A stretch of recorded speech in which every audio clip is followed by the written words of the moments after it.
Hey, Brian. So nice to see you. Hey, Donna. Welcome. Thank you.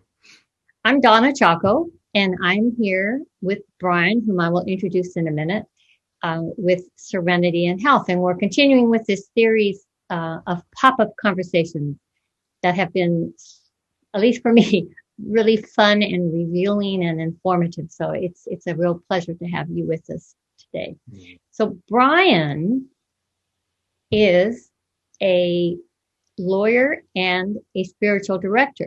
And um, I was just intrigued with that combination and also with his message because he just has a wonderful message. And as you know, these pop up conversations have generally dealt with um, the way folks' personal or professional lives link faith and health. And he's going to talk to us about spiritual gifts and what that has to do with health. And Brian, just tell us more about yourself. I know you are an attorney. You are a fully trained and experienced spiritual director, and you have an active online ministry as well. So anyway, tell us about yourself and tell us how you ended up being an attorney turned spiritual director. Yeah.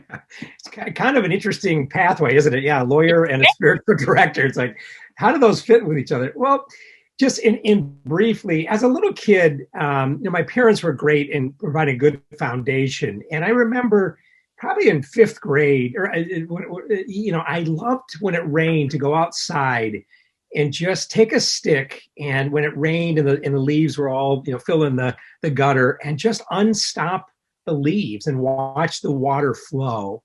And there was something, I wouldn't name it back then, but now it was something spiritual about that. And so God was kind of drawing me. And then we had a priest that in seventh, eighth grade would play on the playground with us kids. And he would sing this song, I'm in love with my God, and my God's in love with me. And the more I know you, the more I know that I'm in love with my God.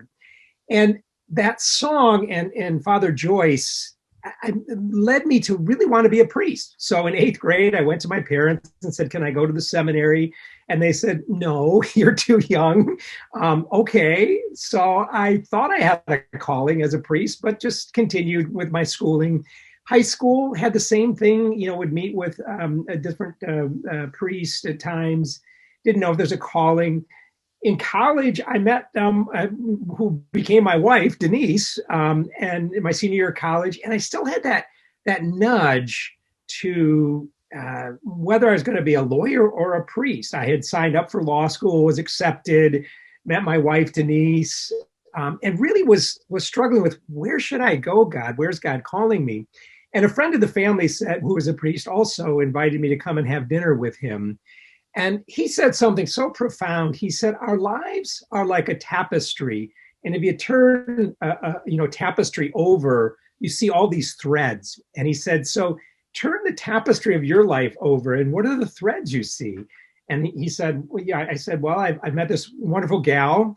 I thought I was going to be a priest, maybe, but I don't think the Catholic Church is going to let married guys in, not during my generation. Signed up for law school. And so the priest I met with said, I think the pattern is to continue down the path of lawyer. And so I did. But he said, I want you to meet once a month with a spiritual director. And I didn't know what that was at that time. But I'd go once a month and meet with a spiritual director and ended up getting married, finishing law school, but always felt this nudge. And in my 30s, as we'll talk about, I stumbled upon the spiritual gifts inventory. I was kind of unsettled. I was happy as a lawyer, great 4 kids, wonderful wife, but something was missing. I just didn't feel like I was fulfilling a purpose. So tell our listeners, what is a spiritual gifts inventory? You mentioned you stumbled on it way back then. Yeah. So Okay. a spiritual gifts inventory, there's a number of them on the internet, and there's one that's available through my website. There'll be a link that I think, Donna, you'll be posting that people can request one. It's a series of questions that basically has you go through and answer the questions, and at the end you can score what your top gifts are, and then it goes back and name those. So it's based upon scripture in Corinthians and some of the other books in the Bible. The Bible talks about that all of us have unique spiritual gifts. They're the things that we love to do that come natural for us. They're God-given from God. And actually, scripture says the church's role is to help us identify those and then put them at the use for the world to make the world a better place. But growing up, I don't remember anybody talking about spiritual gifts, didn't really know what they were. So it's really, it's beyond a personality test. It's kind of like a Myers-Briggs, but based upon what the spiritual gifts are. And there's 25 to 30, depending on how you count them, spiritual gifts. And so it helps you just identify what are your specific spiritual gifts. Yeah. Does that make sense? Yeah. Yeah. So that was sort of formative in you leading to the direction of becoming a spiritual director yourself, I guess. It really was. Yeah. Like I said, when I was in my 30s, just kind of, my kind of burning out already in my career. So there was actually a mental health piece. I was kind of not really depressed, but I was just feeling like I was going through life, and it just didn't feel like I was fulfilling much of a purpose other than helping people gain more money as a lawyer and fighting with people. And certainly there was a counseling piece to that. But when I took the spiritual gifts inventory, what I saw was my top gifts were writing, teaching, encouragement, and administration. And so those gifts kind of became like a roadmap or a trail map to, here's how God has gifted me in my life. And I went and looked, well, how am I currently using them? Well, I'm administering a law firm and do all that stuff, which is fun and all well good. Writing, I write things for clients, letters and legal briefs. Encouragement. Yep, I counsel people as an attorney, but it felt like there was something else more spiritually based beyond what I was already doing.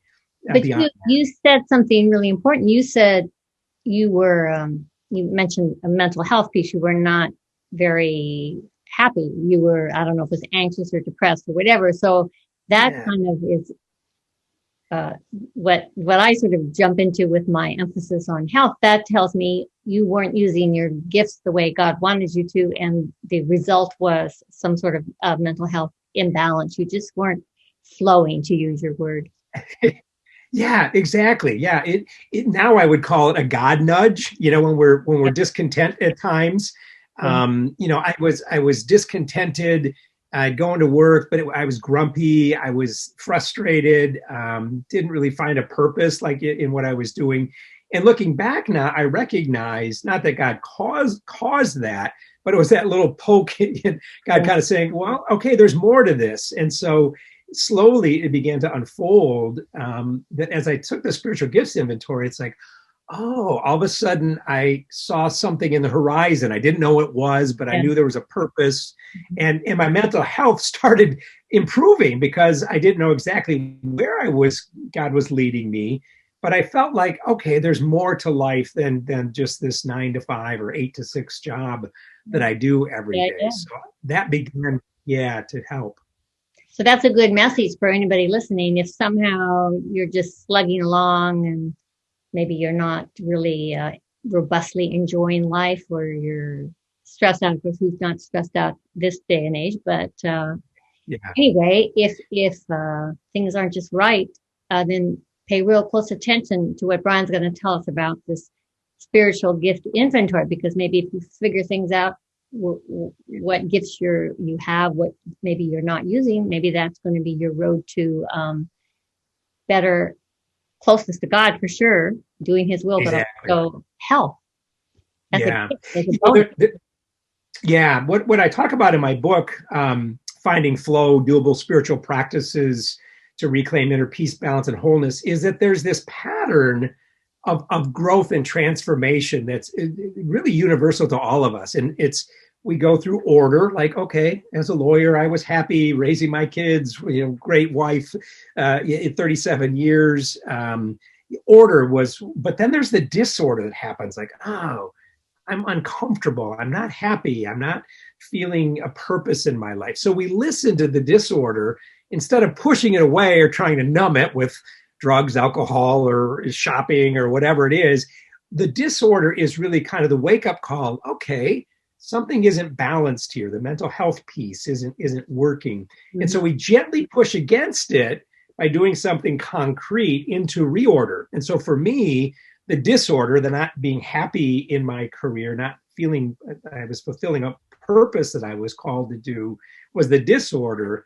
I pushed against it by doing the spiritual gifts inventory and then talking with my spiritual director about it, and moved slowly into the reorder. So that pattern, I think, is both a psychological pattern of mental health, but also a spiritual pattern, I would think. Mm-hmm. Yeah. Absolutely. Yeah. I mean, if you bury your problems, no matter what they are, they don't go away, and generally they get a little worse than if you do the painful thing of facing them. Yeah. And it's funny too, because some people would call that a midlife crisis, even though I was younger when it happened. But Richard Rohr talks about the fact that a midlife crisis really isn't a midlife crisis. It's that nudge, that disorder that says, am I being invited to move into the second half of life? Is there something more now that I've gone through, getting my education, my spouse, raising my family? Is there something more? Yeah. And that's disorder, reorder again. Yeah. That's a really good way to look at it. I like that. Can you remember a moment when you were in the starting to reorder where it was like, wow, I'm on to something. This is it. I got it. Or God's got it or something. But do you remember something specific? Yeah, there were really two moments. And again, going back to the gifts. So the encouragement gift. So what I recognized was if I was going to move towards something, I probably needed some certification, some training.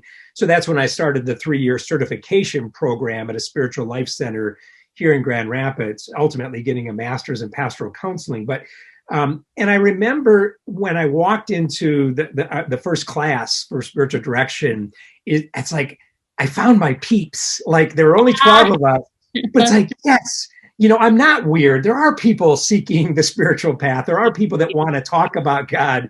It was like I felt like I found a new home with other people. Yeah. We certainly need that community so badly. Yeah. And then the other was at the end of the 3-year program, Sister Nancy was our teacher. And the 12 of us, we finished, and we were doing internships by taking people as spiritual direction clients. But we were all like pretty scared. Like, Nancy, we're done with classes. How can we go out into the world and be a spiritual director? People knew how screwed up my interior life was at times.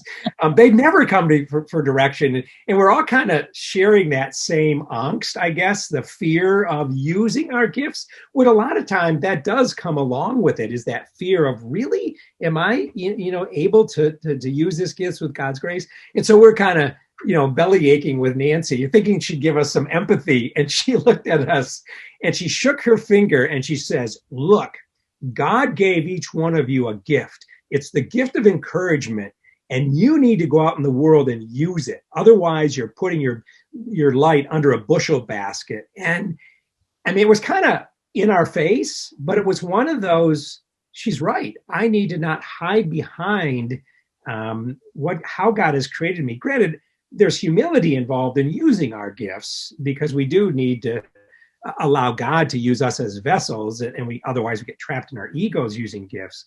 But it was, again, that affirmation of, okay, I guess I'm called to go and use this gift. Yeah. That's cool. So I printed out this thing of the spiritual gifts inventory. So we're going to have this, Brian's going to make this available for everybody. And, when I think of gifts before you, I would think of what, the things that immediately come to mind are like prophecy and speaking in tongues and curing and things like that. The big gifts. I mean, right. And you comment that, and I was interested to see that those are gifts, yes, but you're talking about more normal, ordinary gifts that we all have. Exactly. The list is so broad. I was surprised. Like, you'll all see when you send for your thing, but it's like, pastoring or music or leadership or administration? Talk about the breadth of this long list. It's interesting. Yeah. Yeah, you're right. A lot of people, that's what I thought too, was the gifts are like, okay, speaking in tongues and all these things, which are part of gifts too. But as you mentioned, there are more practical gifts. Again, a gift for me was writing. I didn't realize God has given me that gift. And that really led to this weekly blog that I do every Monday with a reflection. So it was a very practical thing, is to take the gift of writing that I was doing as a lawyer, but God was inviting me to write these spiritual reflections that go out every Monday. Also the gift of leadership. God calls some of us to be helping other people, empowering other people, encouragement. As I mentioned, God gives us sometimes the ability to walk alongside other people and really, with that gift of discernment, help people see where God's in themselves, where God's helping them grow. So it's very practical. Could be craftsmanship, that you like to hammer nail things together or build things. So it could be that gift of craftsmanship. So it's very practical things. Yeah. In fact, one of the gals that took and emailed me back after she took the gifts inventory said, wow, I didn't realize these skills God gave me are spiritual gifts. And so she made that connection that, you could call them life skills, talents. But really, when we look at it with that spiritual lens, they're the practical things that we love to do. When you took it, what did you come up with? Well, I was going to ask you about that. I took it, and I wasn't very surprised by the results. I thought the test was sometimes challenging to do, as those kind of inventories are. Sometimes, you stop and think, you have to grade everything from a 1 to a 5 in each point.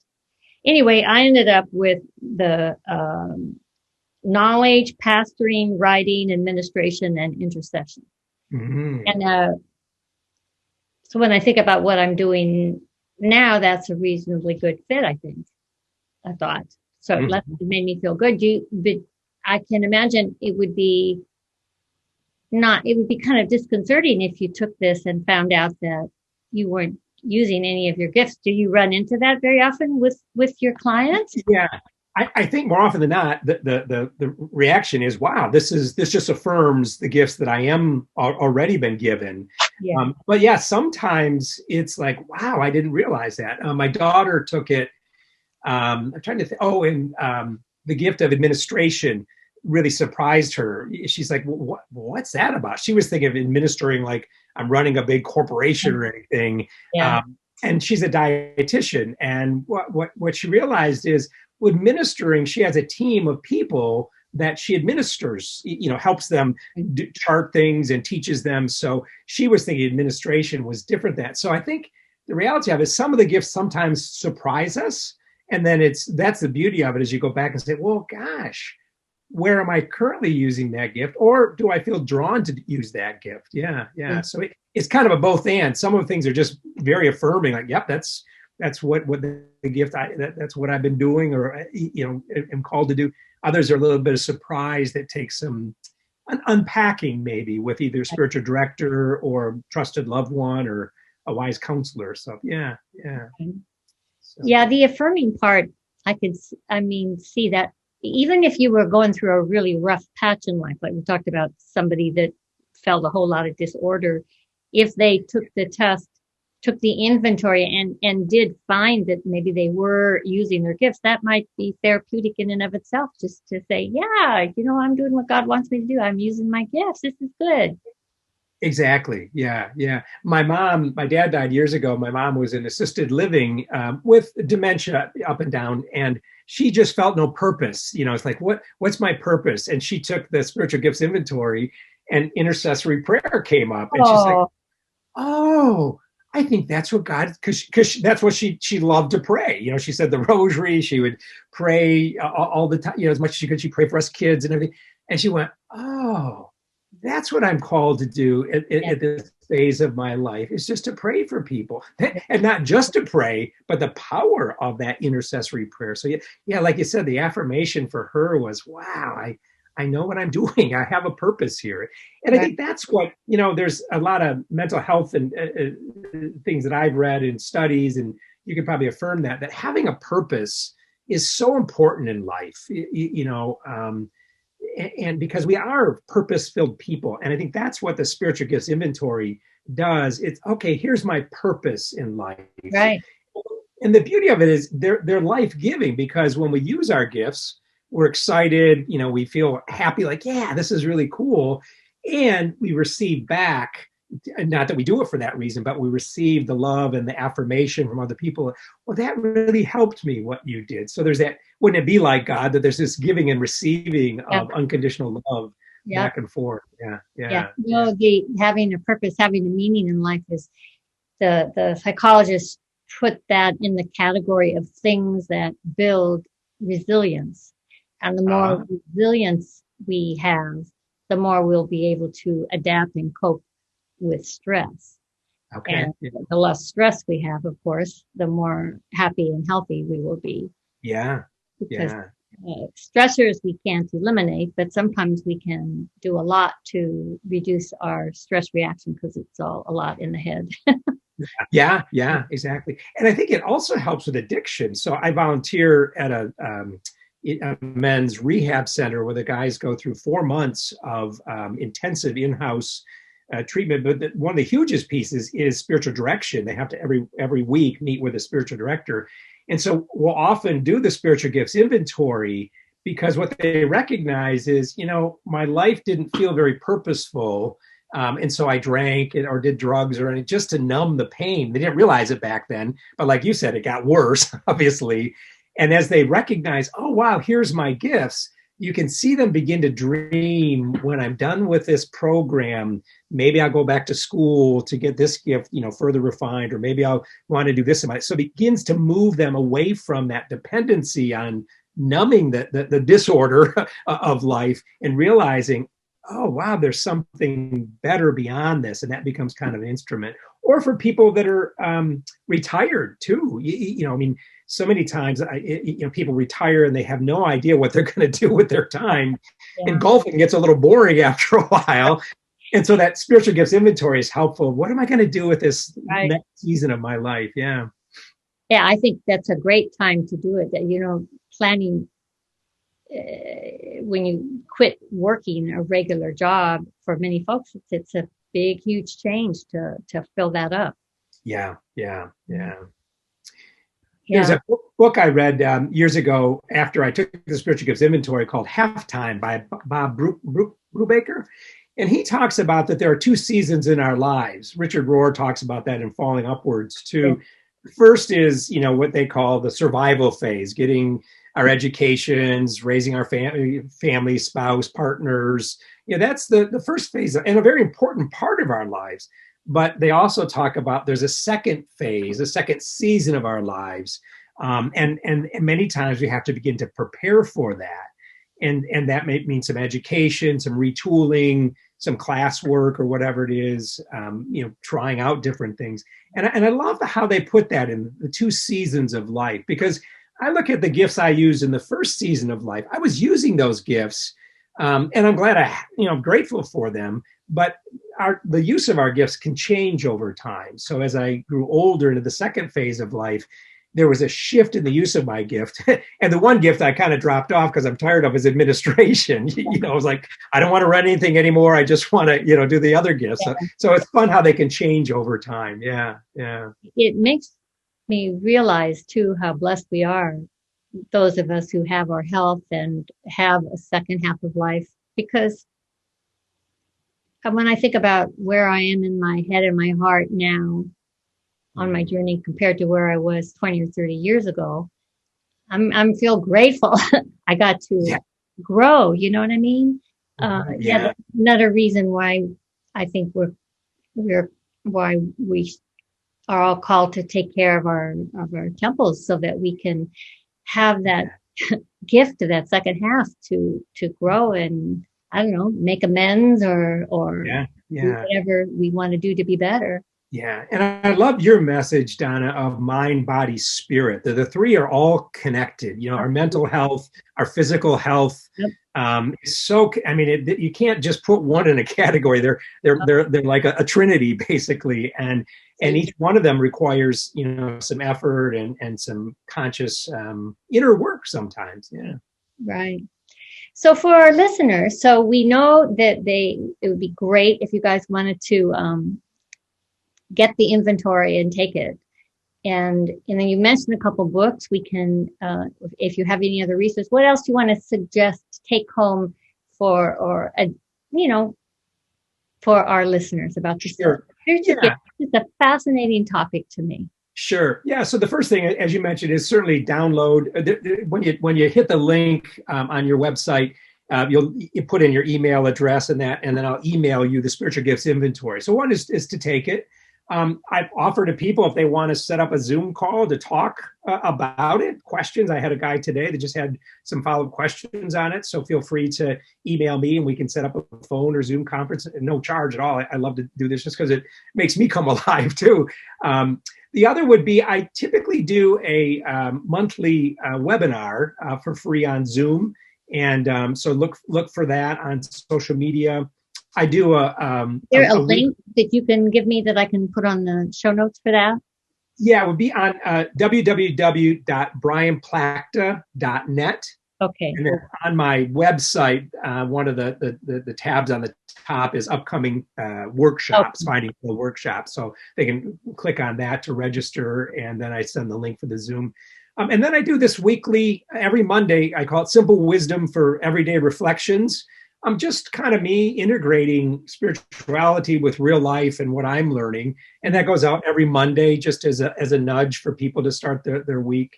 And then the book, Life's Toolbox, I self-published a couple years ago. So that's available on Amazon, Life's Toolbox, blueprints included. So you can take a peek at that.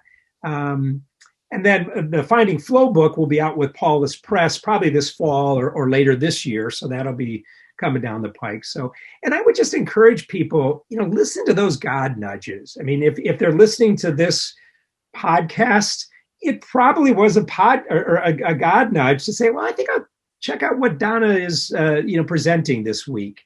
Mm-hmm. And so you continue to listen to those little nudges that God puts in our lives and respond yes to them, basically. So, yeah. And I think that Go ahead. I don't want to interrupt, but the nudge thing, that's when we have to slow down a tiny little bit because we can ignore every nudge in the world if we never slow down or never turn off the screen or, that's I think key to the whole thing. Yeah, which goes right back to, that aspect of meditation, solitude, prayer, whatever it is. I think our world is so loud and so noisy. I mean, you even go in the restroom and there's music playing, and I think that what we're all finding is that desire for some quiet, I call it quiet time every day. 25 years ago, I asked, I was at a retreat and I said, how do you go deeper? And the director said, Brian, do you spend quiet time every day? And I say my prayers at my meals in the evening before I go to bed. He says, yeah, and that's good. That's very good. Keep up with that. But do you set a time, like you're saying, Donna, where you literally listen? And he suggested setting 20 minutes every day, perhaps at the beginning of the day or the end of the day, to just be present to God, the divine, our higher power, and to yourself, to just, create that space. And so that's a big part of the Finding Flow theory that I offer people in the book and through the webinars is that gift of solitude. How do I create space for myself on a daily basis as a spiritual practice? So I kind of wondered to myself whether after in the second half of life, if you're blessed to have some retirement and some more time, if some of the wisdom just doesn't come only because of that one fact that for you've gotten off the treadmill. Yeah. You have a moment. Yeah, exactly. No, I think you're right. Yeah. Well, this has been just fabulous. And, we're going to put the links and everything we mentioned on the show notes so you can just skim through them. And anybody who's listening and sign up and learn more. I know I've learned a lot. And it's a really good way to think about this. It's nice to have a structure on which to think about these things, I think. Very helpful. Yeah. Good. Very helpful. Well, I wish you luck with all of your programs and your upcoming book. And it's just been a pleasure visiting with you today. And thank you, everyone. And I don't know what's next, but something will be coming next. So the God nudge, right? Yeah, right. So everybody have a great day. Good meeting you. Thank you. God bless. Thanks, Donna.